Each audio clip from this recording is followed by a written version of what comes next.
ziet u de basiliek van de heilige Nicolaas, ofwel de Sint-Nicolaaskerk genoemd. De kerk is vernoemd naar de patroonheilige van Amsterdam, Sint-Nicolaas. De kerk zet zich vooral in voor de zwakkeren uit de stad en speelt een belangrijke rol voor de bewoners in de binnenstad. To your right is the Basilica of St. Nicholas.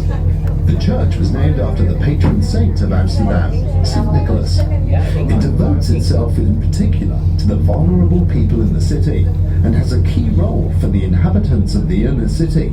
Rechts sehen Sie die Basilika des heiligen Nikolaus. Die Kirche ist nach dem Schutzpatron Amsterdams benannt, Sankt Nikolaus. Die Kirche setzt sich hauptsächlich für die Schwächeren der Stadt ein und spielt eine wichtige Rolle für die Bewohner der Innenstadt.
Links ziet u het scheepvaarthuis, gebouwd door 6 grote Amsterdamse rederijen als hoofdkantoor. Men noemt dit gebouw ook wel het huis met de 1000 ramen. Het gebouw is gebouwd in de beroemde Amsterdamse schoolstijl en is versierd met details uit de scheepvaarthistorie, zoals de VOC-reis. Het is nu in gebruik als een zeer luxe hotel. Looking to your left, you will see the Scheepvaarthuis, shipping house, built by 6 major Amsterdam shipping companies to serve as their head office. This building is also known as the House with 1,000 Windows. It was built in the famous style of the Amsterdam School and was decorated with details from shipping history, including the voyages of the VOC. It currently serves as a very luxurious hotel. Links sehen Sie ein Schifffahrtshaus, das von 6 großen Amsterdamer Reedereien gebaut wurde. Man nennt das Gebäude auch das Haus mit den 1000 Fenstern. Das Gebäude wurde in dem bekannten Baustil der Amsterdamse Schoolstijl gebaut und wurde mit Details, die der Amsterdamer Schifffahrtshistorie entstammen, wie die VOC-Reisen etwa, verziert. Jetzt dient es als Luxushotel. We waren nu in de oude binnenhaven van Amsterdam, de Kromme en de Oude Waal. De schepen lagen hier achter de sluis, beschermd tegen de zee. We are now sailing the old inner harbour of Amsterdam, the Kromme and the Oude Waal. Behind the locks, ships were docked, sheltered from the sea. Wir fahren jetzt durch den alten Binnenhafen von Amsterdam, de Kromme en de Oude.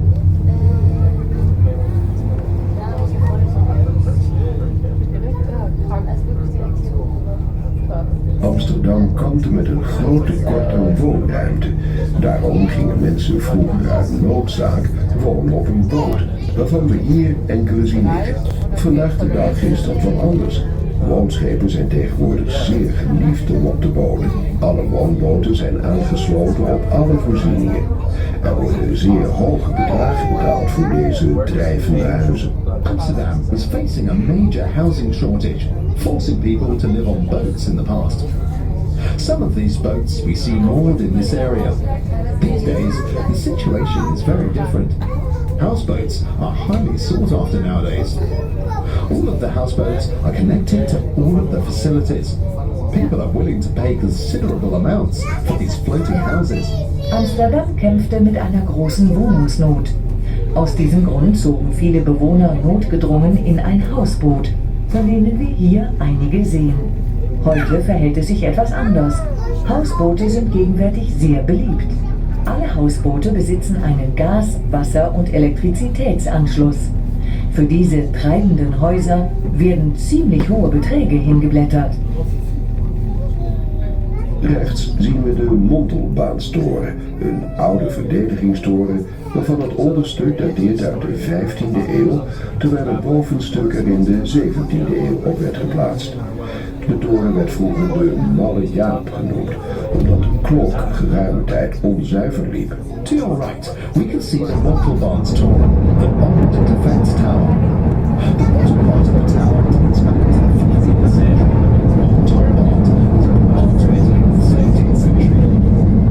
Part of the tower had the nickname Malayabi, or Silly Jake, because the clock was off for a considerable time. Rechts sehen Sie den Montelbaanstoren, einen alten Verteidigungsturm, dessen unterer Teil aus dem 15. Jahrhundert datiert, während der obere Teil erst im 17. Jahrhundert hinzukam. Der Turm wurde früher de Malle Jaap genannt, der verrückte Jaap, da seine Uhr ziemlich lange aus dem Takt lief.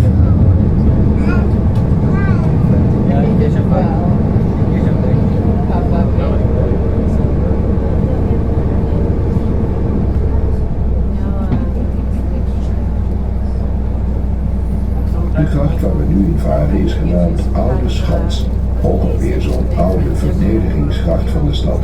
Aan uw rechterzijde bevond zich vroeger de stadsmuur. The canal we are sailing now is called Oude Schans, or Old Ramp, yet another of the old defensive canals of the city.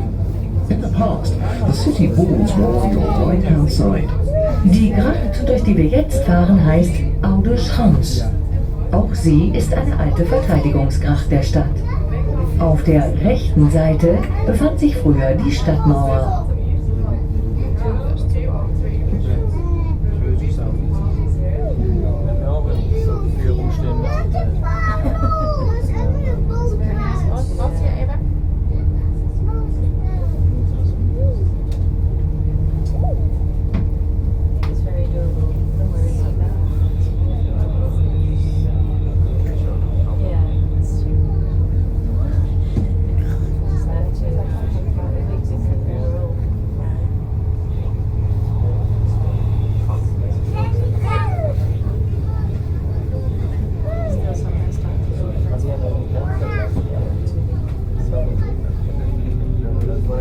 Linksboven op de brug staat een heel scheef huisje, het sluiswachtershuisje van de Sint-Antoniesluis.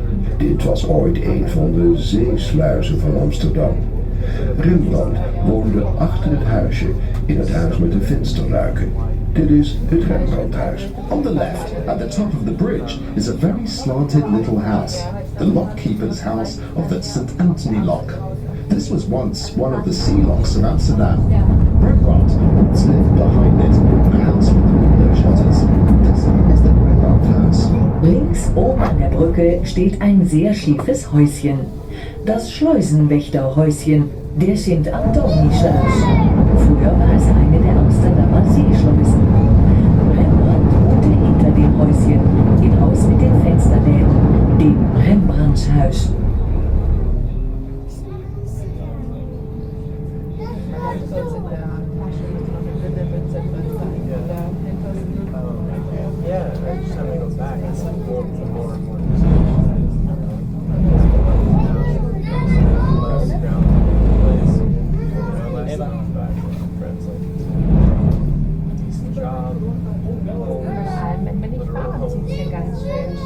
cars and little babies crawling around and then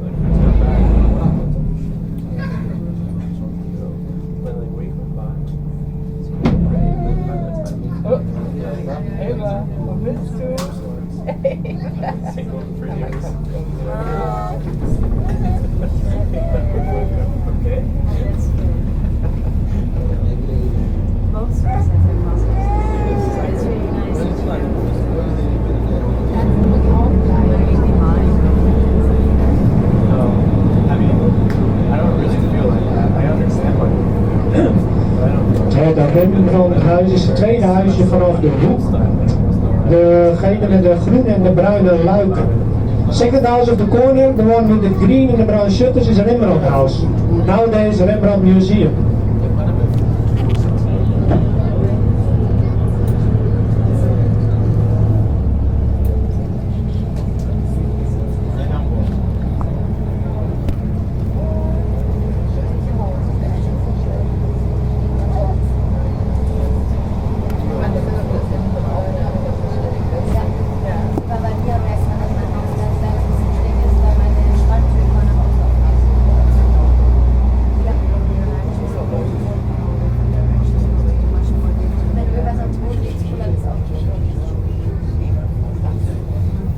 Links ligt het Waterloopplein, de beroemdste tweedehandsmarkt van Amsterdam.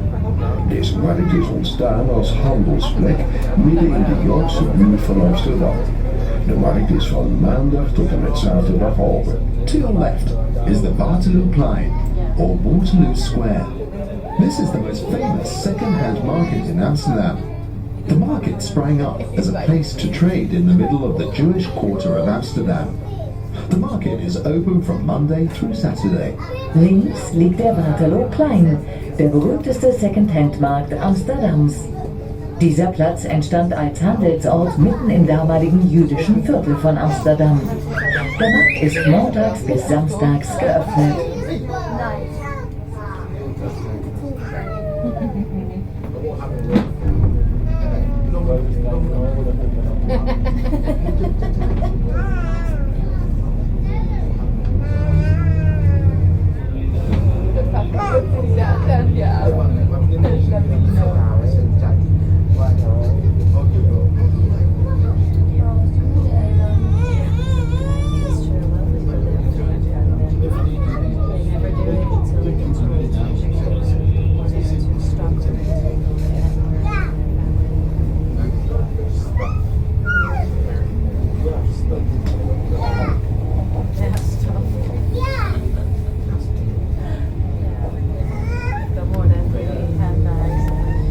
De grijze toren die je zo meteen aan de rechterkant ziet, dat is de munttoren.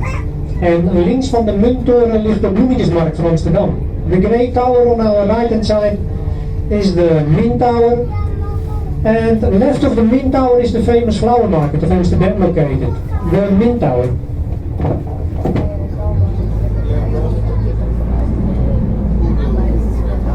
We varen hier op de rivier de Amstel. De Amstel was ooit een van de rivieren die uitkwam op de zee. We are now sailing the Amstel River. In the past, the Amstel was one of the rivers that used to flow out into the sea. Wir fahren hier auf dem Fluss die Amstel.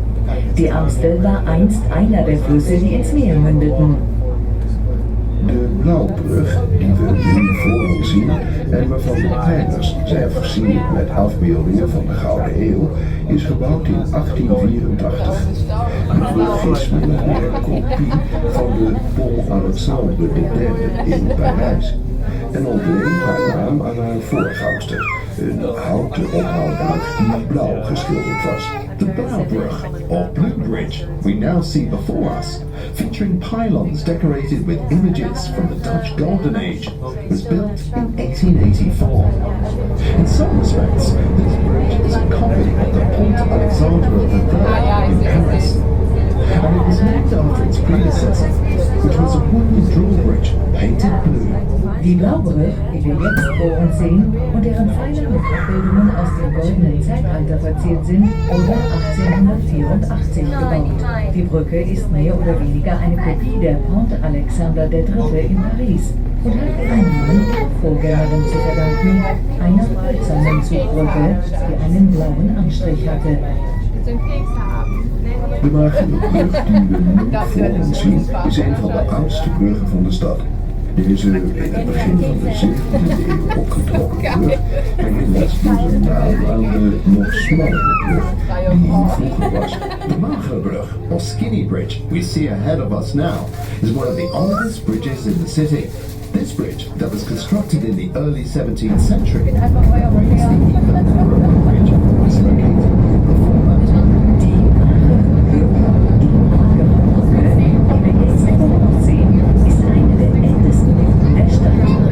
Diese Beginn des 17. Jahrhunderts errichtete Brücke erinnert durch ihren Namen an die ursprüngliche, wesentlich schmalere Brücke, die sich davor an dieser Stelle befand.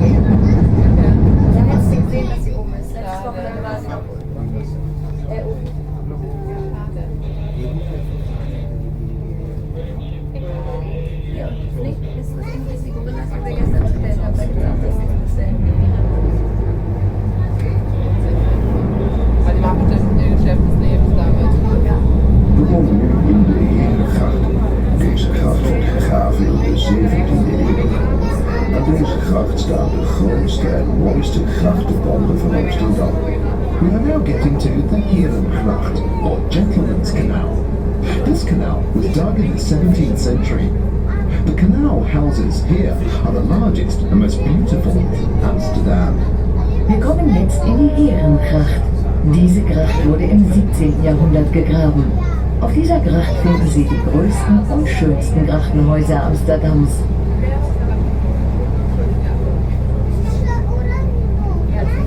Rechts op nummer 605 bevindt zich het museum Willem Holthuizen uit einde 17e eeuw.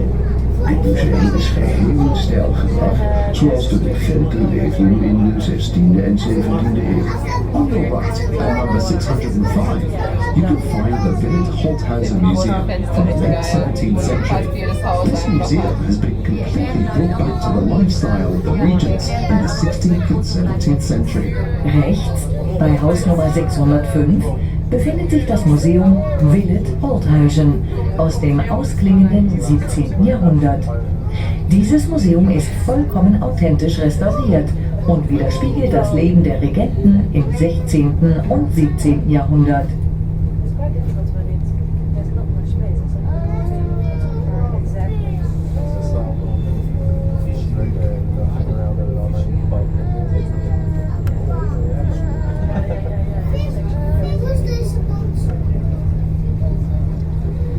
Aan de rechterzijde zien we op nummer 579 een huis met een fraai beeld aan de gevel dat Sint Joris en de Draak voorstelt, staande op de kop van een olifant. At your right, at number 579, we can see a house with a beautiful statue on the facade, depicting St. George and the Dragon standing on an elephant head. An der rechten Seite sehen wir bei Nummer 579 ein Haus mit einem schönen Bild an der Fassade. Es stellt St. Joris und den Drachen dar, die auf dem Kopf eines Elefanten stehen.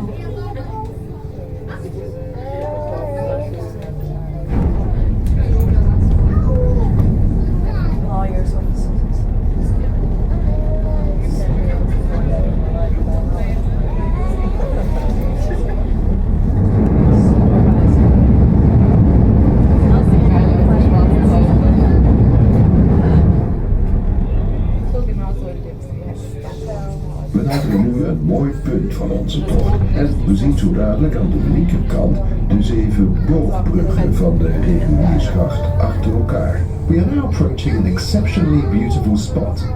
On our left side, we can see the 7 arched bridges of the Reguliers Canal in a row. Wir nähern uns jetzt einem Höhepunkt unserer Tour. Gleich sehen wir auf der linken Seite die 7 Bogenbrücken der Regulierschracht hintereinander.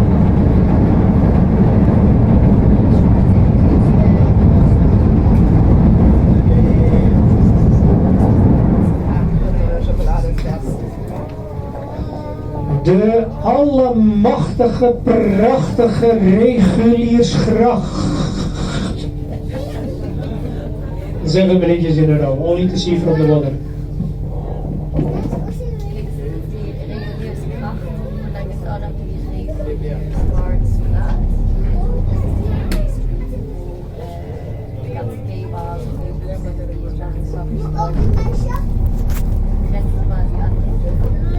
Das sind Häuser, die hier stehen.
Links het huis met nummer 502 met het balkon en de marmeren zuilen is de ambtswoning van de Amsterdamse burgemeester.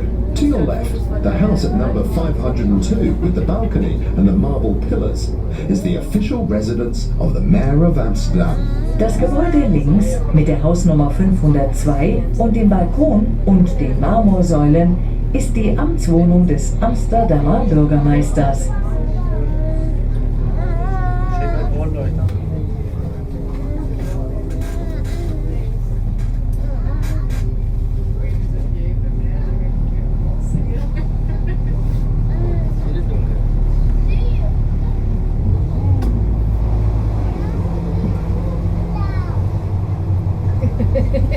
We waren nu in de Gouden Bocht, waarin de 17e eeuw de rijkste kooplieden woonden. Wie het had gemaakt in deze machtige handelsstad, moest dat namelijk ook laten zien. Ze gaven de huizen extra grote deuren en kleine bovenramen. Hierdoor lijkt het pand nog groter en hoger. Deze huizen worden nu gebruikt als banken, kantoren en consulaten. Vroeger werden deze huizen bewoond door één gezin. De deur onder de trap was uitsluitend voor het personeel. We are now sailing the Gouden Bocht, or Golden Bend, where the richest merchants used to live in the 17th century. People who had made it big in this powerful trading town obviously had to show it. Their houses had extra large doors and small upper windows. This would make the buildings look even larger and higher. These houses are now used as banks, office buildings and consulates. In the past, a single family would have lived there. The door underneath the stairs was strictly for the use of staff members. Jetzt fahren wir durch die Goldene Kurve, in der im 17. Jahrhundert die reichsten Kaufleute wohnten. Wer es in dieser mächtigen Handelsstadt geschafft hatte, musste es natürlich auch zur Schau stellen. So entwarf man Häuser mit besonders breiten Eingangstüren und kleinen Oberfenstern. Der Effekt war, dass das Haus hierdurch noch größer und höher wirkte. Diese Häuser nutzt man jetzt als Banken, Bürogebäude oder Konsulate. Früher wurden diese Häuser von einer Familie bewohnt. Die Türe unterhalb der Treppe war ausschließlich fürs Personal.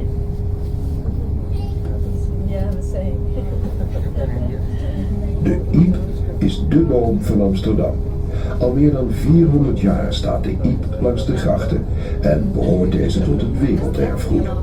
Er is geen plek ter wereld waar nog zoveel iepen bij elkaar staan. Elke lente strooien meer dan 75.000 iepen hun miljoenen zaadjes uit over de stad. The typical tree of Amsterdam is the elm. Elms have stood along the canals for over 400 years, and they belong to our World Heritage. There is no other place in the world where so many elms can be found together. Each spring, over 75,000 elms scatter their millions of seeds across the city. Die Ulme ist der Baum von Amsterdam. Die Ulme steht seit mehr als 400 Jahren an den Kanälen und gehört zum Welterbe. Es gibt keinen Ort auf der Welt, an dem noch so viele Ulmen zu finden sind. Jedes Frühjahr verteilen über 75.000 Ulmen Millionen Samen in der Stadt. Vielleicht hat er gegen Ulm allergisch.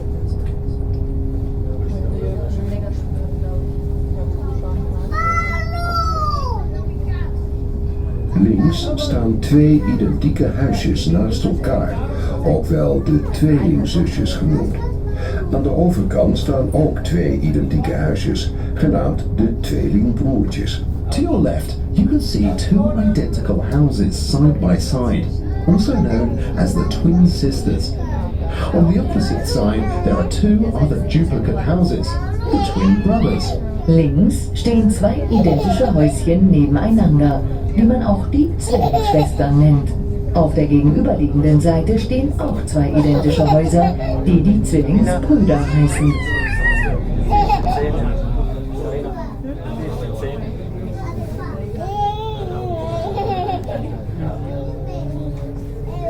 Rechts ziet u een van de smalste grachten van Amsterdam, de Bellingslot. Het bijzondere is dat de huizen rechtstreeks aan het water staan, net zoals in Venetië. To your right, you can see one of the narrowest canals in Amsterdam, the Bellingslot. The interesting thing is that these houses are directly on the water, just like in Venice.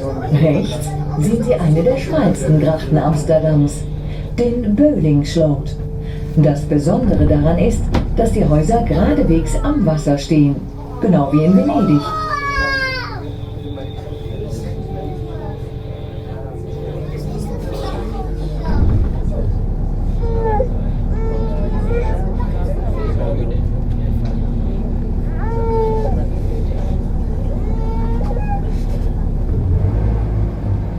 Links van u, op de nummers 362, 368, ziet u enkele majestueuze koopmanshuizen uit de 17e eeuw.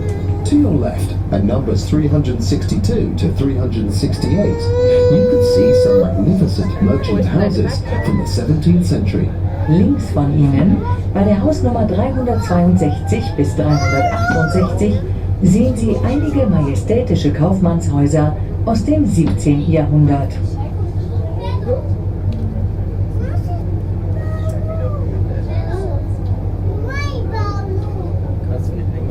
Let u ook eens op de gevels van de huizen die we hier aan de linker en aan de rechterzijde zien. Er zijn vele soorten gevels, maar de meest voorkomende zijn de trapgevel, de klokgevel, de halsgevel, de lijstgevel en de tuit- of trechtergevel.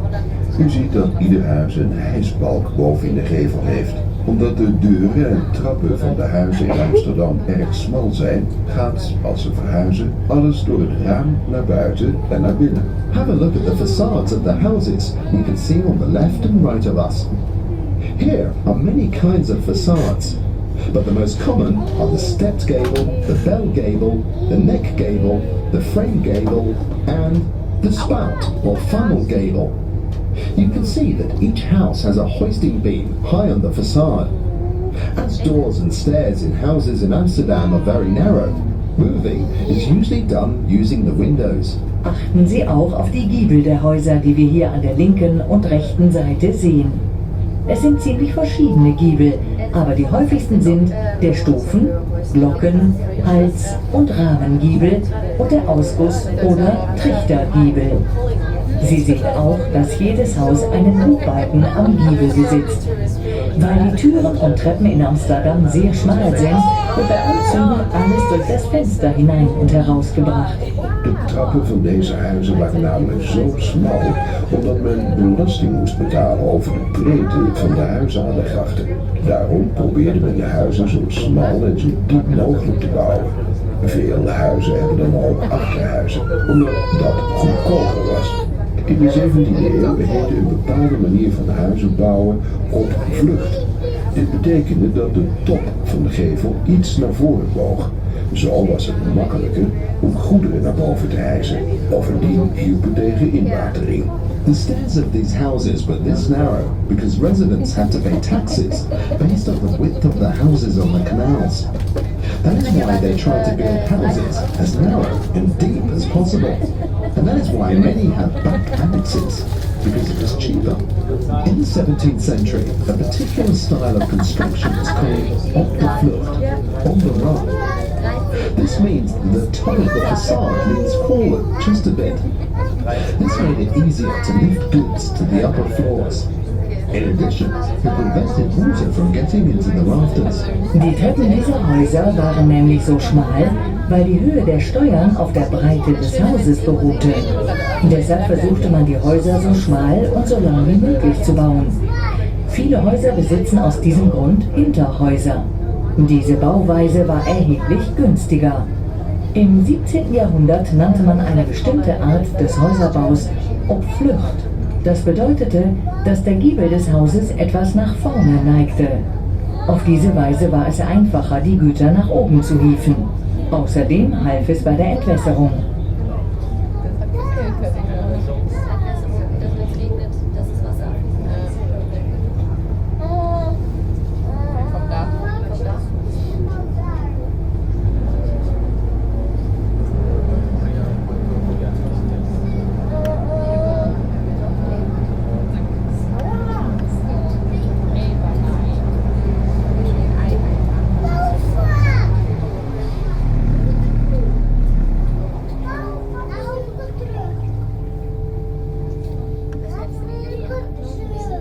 Links ziet u het Bartolotti-huis. Het huis is vernoemd naar de rijke bankier Bartolotti en is ontworpen door Hendrik de Keizer. Het is een bijzonder gebouw, doordat ze het gebouw precies symmetrisch gebouwd hebben in de bocht van de gracht. On the left, you can see the Bartolotti house.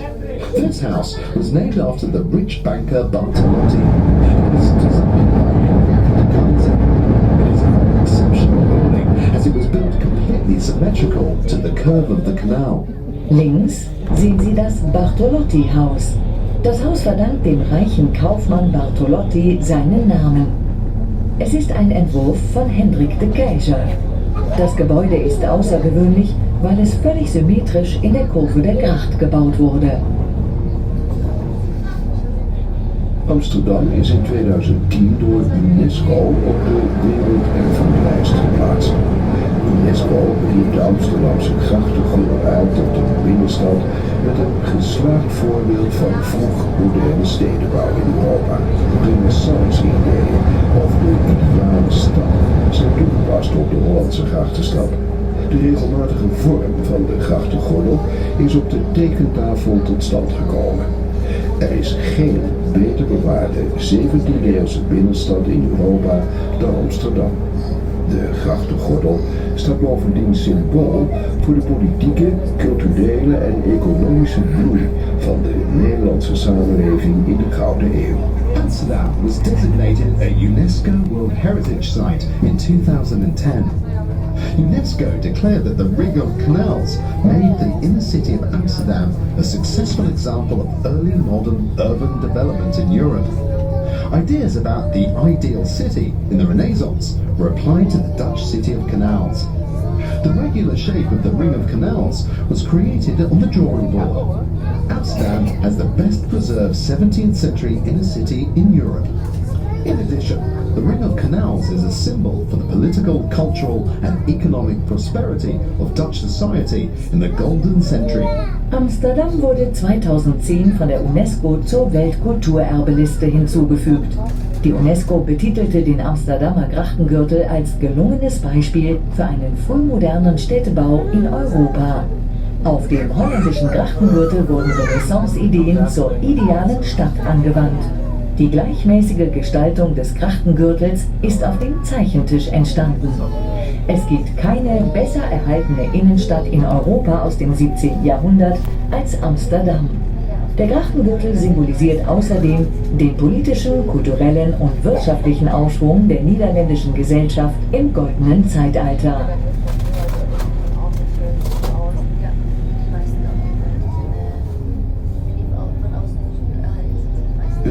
interessant voor u om te weten dat we hier in Amsterdam meer dan 1800 bruggen hebben.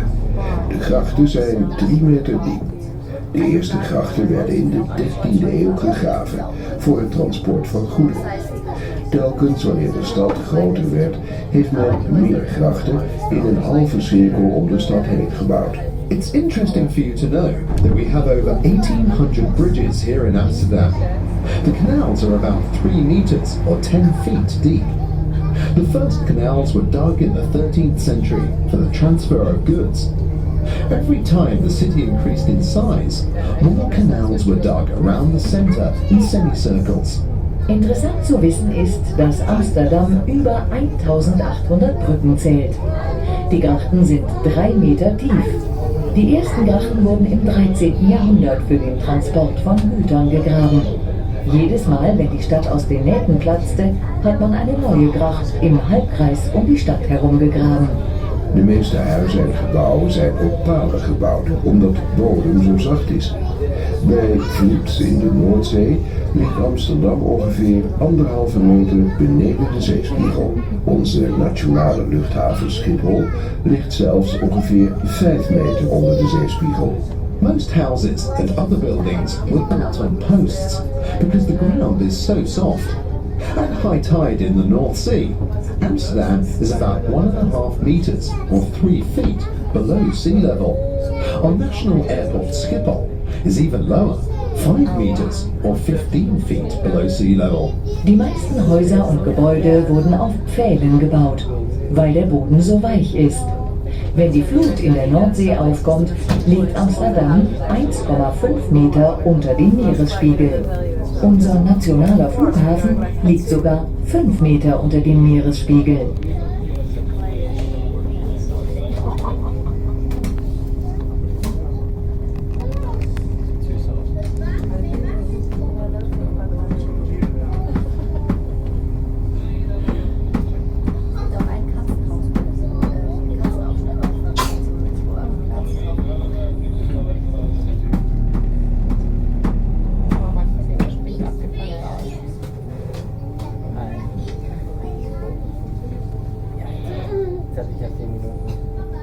Das war länger, scheiße.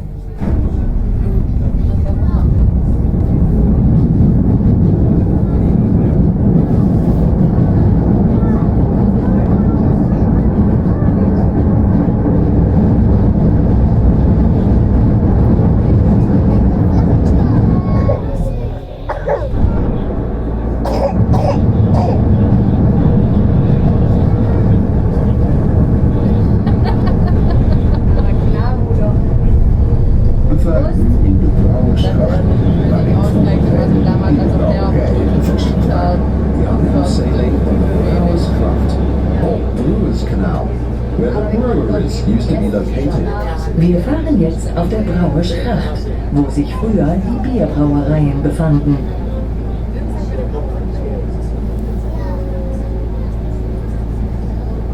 Rechts op de nummers 7 en 9 ziet u 2 pakhuizen, één groot en een wat kleiner, vader en zoon genaamd. To your right, at numbers 7 and 9, you can see 2 warehouses, one large and one somewhat smaller. Their names are father and son. Rechts bei den Hausnummern 7 und 9 sehen Sie 2 Speicherhäuser, ein großes und ein etwas kleineres, genannt Vater und Sohn.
We gaan naar de Haarlemmersluis, een van de 16 voormalige zeesluizen van Amsterdam.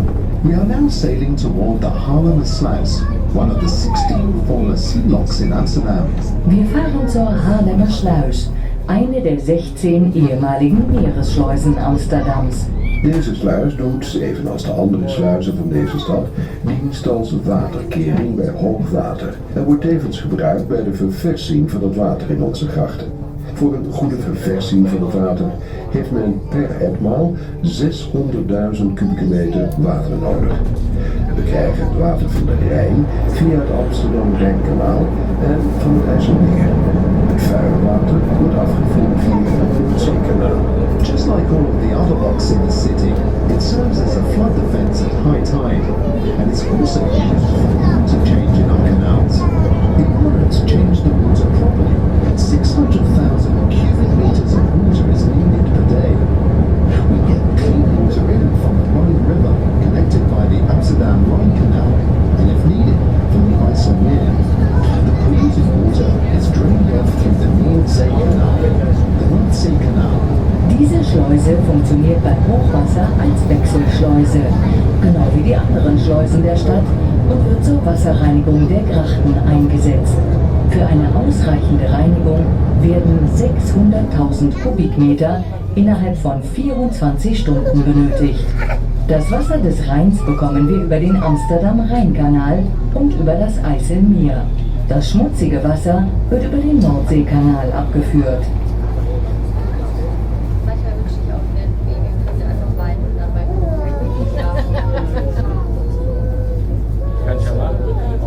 We hebben nu de binnenstad verlaten en komen in de voormalige haven. Amsterdam heeft een van de grootste havens van Europa. Door het steeds groter worden van de schepen was men genoodzaakt om hele nieuwe havens aan te leggen, waar de grootste schepen kunnen laden en lossen. Deze havens bevinden zich aan het Noordzeekanaal, tussen Amsterdam en IJmuiden. We have now left the inner city and are getting to the former harbour. Amsterdam boasts one of the largest ports in Europe. As ships were getting bigger, it was necessary to build entire new ports, where even the biggest ships can load and unload. These ports are located on the Noordzee Canal, between Amsterdam and IJmuiden. Wir haben die Innenstadt jetzt hinter uns gelassen und kommen in den früheren Hafen. Amsterdam hat einen der größten Hafen Europas. Weil die Schiffe immer größer werden, war man gezwungen, immer größere Häfen anzulegen, in denen die größten Schiffe be- und entladen werden können. Diese Häfen befinden sich entlang des Nordseekanals zwischen Amsterdam und IJmuiden.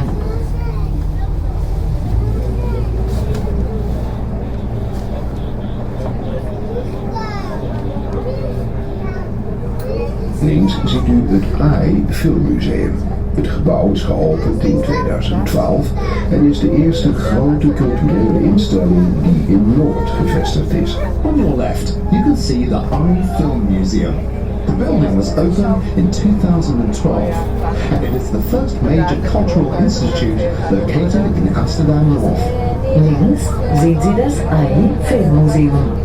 Das Gebäude wurde 2012 eröffnet und ist die erste große kulturelle Einrichtung, die in Amsterdam Nord errichtet wurde. Links ziet u de Amsterdam-toren. Dit was het vroegere hoofdkantoor van Shell. Nu is het een bruisende plek voor creatieve en innovatieve bedrijven. U kunt het gebouw bezoeken. Op het dak kunt u genieten van het uitzicht en als u durft te schommelen. To your left, you can see the Amsterdam Tower, which used to be the headquarters of Shell. Now it's a vibrant place for creative and innovative companies. You can visit this building. It offers an amazing view from the roof and a great swing, if you dare. Links sehen Sie den Amsterdam-Toren. Hier war der frühere Hauptsitz von Shell. Jetzt bildet der Turm eine Brutstätte für kreative und innovative Unternehmen. Den Turm kann man besuchen. Auf dem Dach können Sie die Aussicht genießen und wenn Sie sich auf die Schaukel trauen... De Amsterdam toren die heeft de hoogste schommels van Europa, bijna 100 meter vanaf de grond. En als je in de schommel zit, ga je over de rand van het gebouw. The Amsterdam Tower has the highest swings of Europe, almost 100 meters above the ground. And when you're sitting in the swing, then you're going over the edge of the building. Amsterdam Tower.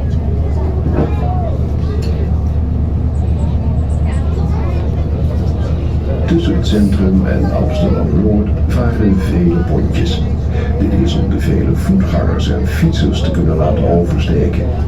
Er bestaat nog steeds geen tunnel In the city centre to Amsterdam North. They allow the many pedestrians and cyclists to cross the river. To this day, there is no tunnel or connecting bridge for pedestrians and cyclists. That is why the ferry crossing is free. Zwischen dem Zentrum und Amsterdam Nord fahren viele Fähren. Dies soll den vielen Fußgängern und Radfahrern das Überqueren ermöglichen. Es gibt noch keine Tunnel- oder Brückenverbindung für Fußgänger und Radfahrer. Der Übergang mit der Fähre ist daher kostenlos.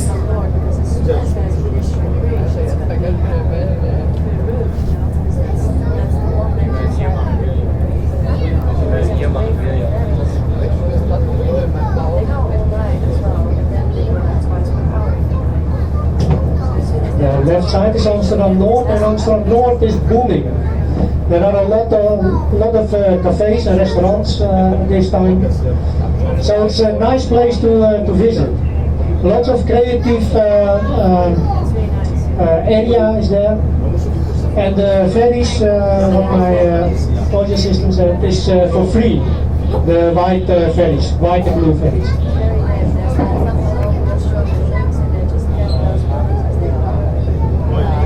Aan de rechterkant ziet u een aantal riviercruiseschepen liggen. Deze schepen komen via verschillende grote Europese rivieren Amsterdam binnenvaren. De schepen zijn tussen de 110 en 150 meter lang en ze bieden plaats voor rond de 150 passagiers. On your right-hand side, you can see a number of river cruise ships. These ships come to Amsterdam on several of the large European rivers. They are between 110 and 150 meters long and can accommodate around 150 passengers. Auf der rechten Seite liegen einige Fluss-Cruise-Schiffe. Diese Schiffe kommen über verschiedene große europäische Flüsse nach Amsterdam. Die Schiffe haben eine Länge zwischen 110 und 150 Metern und bieten Platz für ungefähr 150 Passagiere.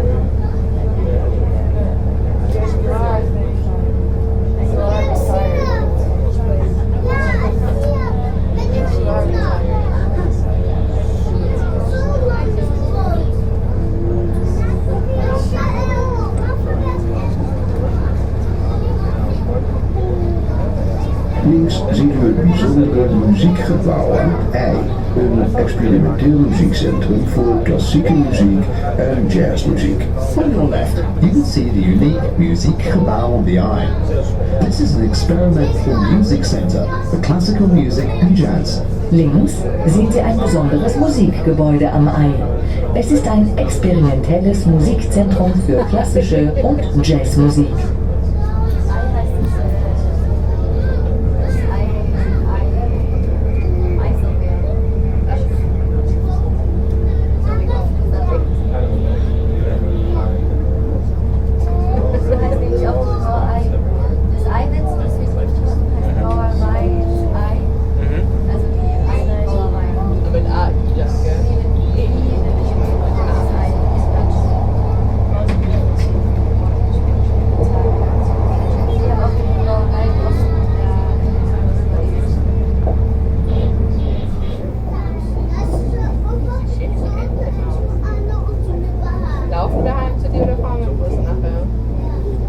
In a few seconds on the left, pub, Hanneke's Boom, a very nice pub for young people, very nice atmosphere, view over the water, Hanneke's Boom.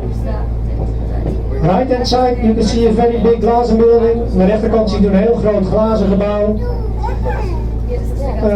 Hagelnieuw, brand new building, dit is het nieuwe hoofdkantoor van Booking.com. It's the new head office of Booking.com. So if you book your journey by Booking.com, here's your money going to. Links ziet u het Nemo Science Museum, ontworpen door de beroemde architect Renzo Piano. Het lijkt op een schip, maar het moet de spiegeling voorstellen van de Eitunnel. Het Nemo is gebouwd op de ingang van de Eitunnel, die Amsterdam Centrum verbindt met Amsterdam Noord. On your left, you can see the Nemo Science Museum, designed by the famous architect Renzo Piano. It looks like a ship, but it is meant to be a reflection of the I-Tunnel. The Nemo was built on the entrance to the I-Tunnel, connecting the center of the city with Amsterdam North. Links sehen Sie das Nemo, das Science Museum nach dem Entwurf des berühmten Architekten Renzo Piano. Es ähnelt einem Schiff, soll aber die Umkehrung, also die Spiegelung des Eitunnels darstellen. Das Nemo wurde auf dem Eingang zum Eitunnel gebaut, der das Amsterdamer Zentrum mit Amsterdam Nord verbindet. In Amsterdam, they want to give buildings a nickname, so they call the Nemo the Titanic because it looks a bit like a sinking ship. And the famous Italian architect Renzo Piano heard about it, and now he never comes to Amsterdam anymore. The Nemo.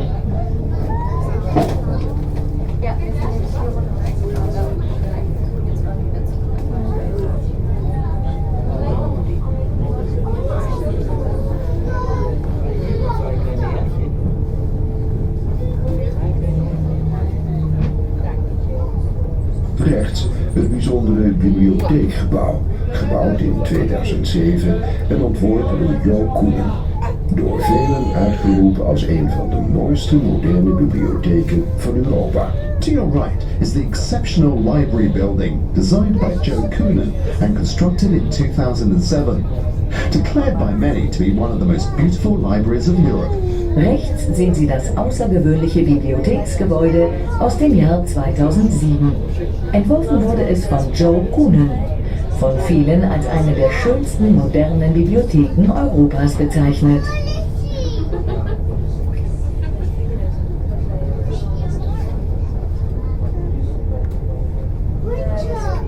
Rechts een drijvend Chinees restaurant. Het is een kopie van een bekend restaurant in Hongkong dat Jumbo heet. Jumbo heeft echter 5000 zitplaatsen en Sea Palace slechts 700. To your right, you can see a floating Chinese restaurant. It is a copy of a famous restaurant in Hong Kong called Jumbo. However, Jumbo boasts 5,000 seats, whereas the Sea Palace only has 700. Rechts sehen Sie ein schwimmendes chinesisches Restaurant. Es ist die Kopie eines bekannten Hongkonger Restaurants mit dem Namen Jumbo. Jumbo hat übrigens 5000 Sitzplätze. Unser Sea Palace nur 700. And there's a funny story about the Sea Palace. At the opening of the restaurant, they invited 800 people, but they made two miscalculations. Because 800 European people are taller, bigger, heavier than 800 Asian people. That was miscalculation one. The second one is, the restaurant over here is floating on fresh water. And the Jumbo in Hong Kong is floating on salt water. And the density of salt water is higher than the density of fresh water. So the restaurant was leaning to one side and almost began to sink. And this is the true story. Here on our right hand side, the covered hotel by Hilton. With on top of it, there are the Skylines. And the Skylines advertise in some Dutch magazines that they have the most beautiful panoramic view over the whole city of Amsterdam. The Skylines.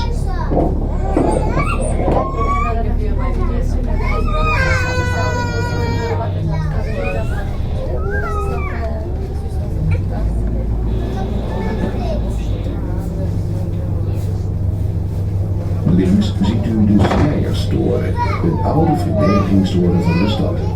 Dit is de enige originele overgebleven verdedigingstoren van Amsterdam. Vanaf deze toren werden vroeger de schepen uitgezwaaid. Daarbij zal menig talentje gevallen zijn. Het verhaal gaat dat daar ook de naam Schreierstoren vandaan komt. To your left, you could see the Schreiersturm, or Tower of Weeping, one of the old defence towers of the city. This is the only original defence tower left in Amsterdam. From here, people would wave goodbye to their loved ones, leaving on ships in the past. Many a tear would have been shed in this place, and it's believed that's how it got its name. Links sehen Sie den Schreiersturm, ein alter Verteidigungsturm der Stadt. Er ist der einzige noch erhaltene Originalverteidigungsturm von Amsterdam. Von diesem Turm aus wurden früher die ausfahrenden Schiffe verabschiedet. Dabei sind sehr wahrscheinlich einige Tränen geflossen. Die Legende geht dass sein Name, der Heulturm, damit zu tun hat.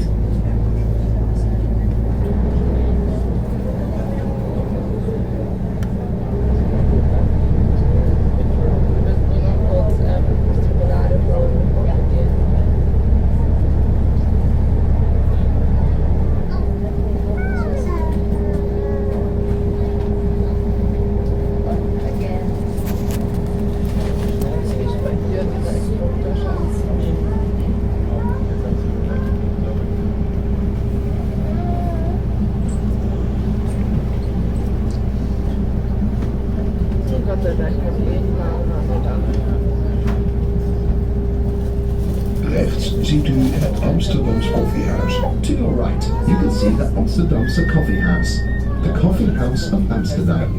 Rechts sehen Sie das Amsterdamer Koffiehuis. Dit grotendeels van hout opgetrokken gebouw moest voor de aanleg van de metro worden gesloopt.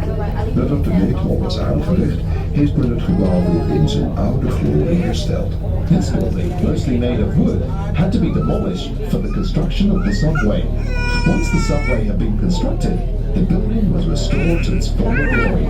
Dieses zum größten Teil aus Holz erbaute Gebäude musste dem Bau der Amsterdamer Metro weichen. Nach dem Bau der Metro wurde die Pracht des früheren Gebäudes vollkommen wiederhergestellt.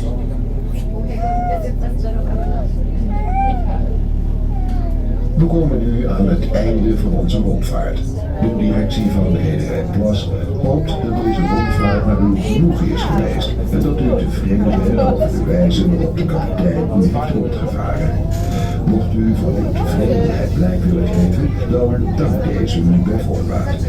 Bedankt u voor uw aandacht en wens u verder een aangenaam verblijf in Amsterdam toe. We are now getting to the end of our cruise. The management of the Plus Shipping Company sincerely hopes you enjoyed your tour and that you are pleased with the captain's sailing skills. If you would like to express your satisfaction, he would thank you in advance. Thank you for your attention, and we wish you a very pleasant remainder of your stay in Amsterdam. Das Management der Redereiplass hofft, dass wir mit dieser Rundfahrt gefallen hat und dass Sie mit der Fahrweise des Kapitäns zufrieden sind. Wir danken uns für Ihre Aufmerksamkeit und wünschen Ihnen weiterhin einen angenehmen Aufenthalt in Amsterdam.